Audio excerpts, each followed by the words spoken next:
அனைவருக்கும் வணக்கம். யாவக்கீல் பாஸ்போர்ட் சர்வீஸ்க்கு உங்கள் அனைவரையும் அன்போடு வரவேற்கிறோம். பாஸ்போர்ட்டை ரினியூவல் பண்ணுறதுக்கு தேவையான டாக்குமெண்ட் என்ன? பல வருடங்களாயும் நான் இது வரைக்கும் ரினியூவல் பண்ணவே இல்லை, நான் இப்போ பண்ண முடியுமா? அல்லது பாஸ்போர்ட்டை ரினியூவல் பண்ணுறதுக்கான டைம் வந்துட்டு இன்னும் 1 மாதம் தான் இருக்குது, என்னால் ரினியூவல் பண்ண முடியுமா?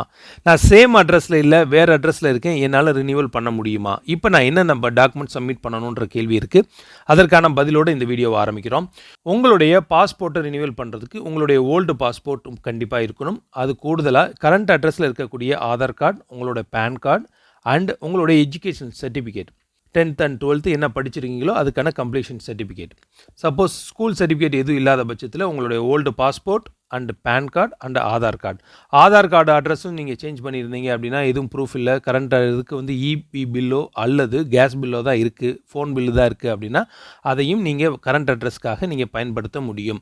ஸோ ஒரு ரினியூவல் ப்ராசஸுக்கு கம்ப்ளீட்டாக உங்களுடைய பழைய பாஸ்போர்ட், உங்களுடைய Aadhaar card, PAN card and educational certificate இது மஸ்ட்.